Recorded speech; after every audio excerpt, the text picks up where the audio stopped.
I'm here basically to conduct a Living in Oneness seminar, as we call it.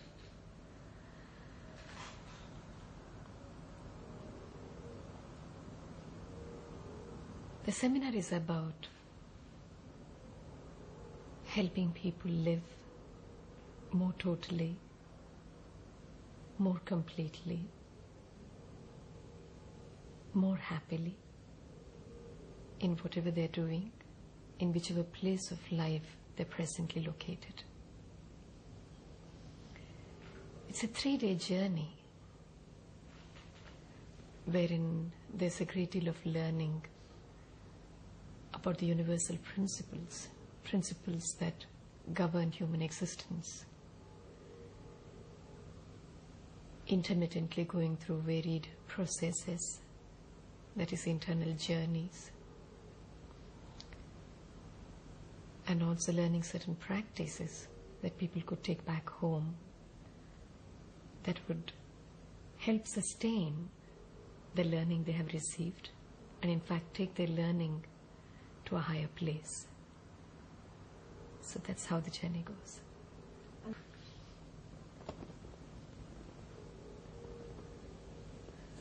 The seminar actually caters to people of varied age groups. In fact, we take in people who are above 14 years because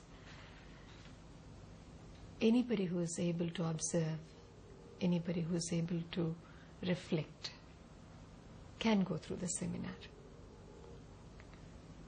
And one of the important thrusts of the seminar is on relationships.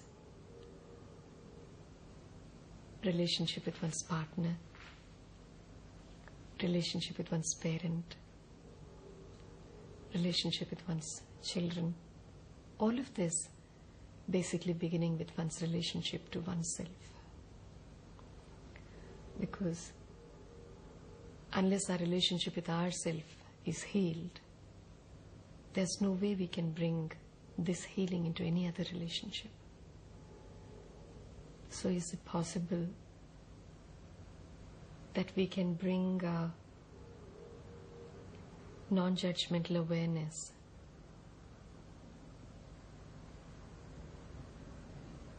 to the varied emotions and to the varied perceptions that are arising within us on a day-to-day basis? Is it possible that we don't make so many parts of us wrong? And is it also possible that we don't try to make so many parts of ourselves right? Because this seems to be the game in which we are so often involved in, trying to right ourselves, trying to move away from the wrong parts that we have labeled to be wrong. Is it possible that we can just observe whatever is happening? And if we can observe ourselves, which means being kind to ourselves,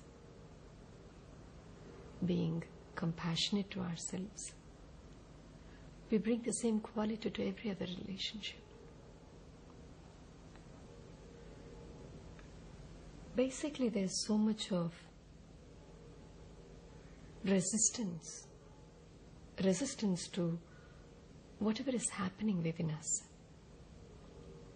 because of the so many names we have given to the varied emotions that we go through. We call something jealousy, we call something anger, we call something shame, we call something anxiety. So whenever there's a name that is given, behind the name there's the conditioning of the millennia, the religious conditioning, the social conditioning, the spiritual conditioning, the cultural conditioning. All of them telling this is right, this is wrong, this should be, this should not be. So we never are really able to experience anything totally. The only way to heal our relationship with our past our relationship with our emotions, our relationship with all that is happening within us, is to totally experience them. So the process helps you learn to bring that kind of an awareness, that kind of an experiencing to whatever is happening within oneself. That very process of experiencing is healing. And when you do this to yourself, you automatically begin to do it to your partner.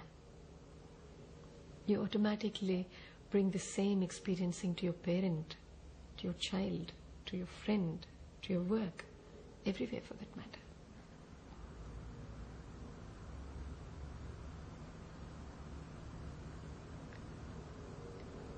Whether one is at work or one is within the family, it is the same person that is coming through anywhere.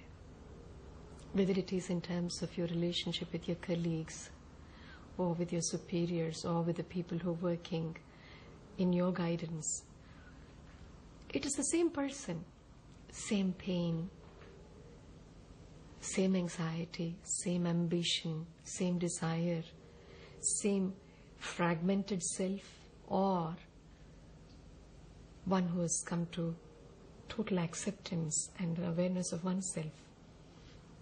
It is the same person who is coming through anywhere.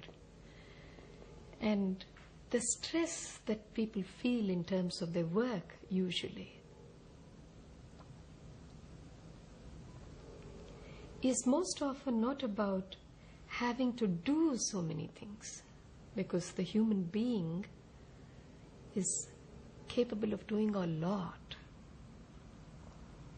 But what makes work strenuous is this internal baggage, the unresolved emotions which are constantly making so much noise. They're occupying the space within our heads, within us. When that space is occupied, you're tired because you're thinking and thinking and thinking. It's happening automatically, non-stop. And with the same thought burden, you come to work. And the color of fatigue, the color of exhaustion covers even the work that you're doing.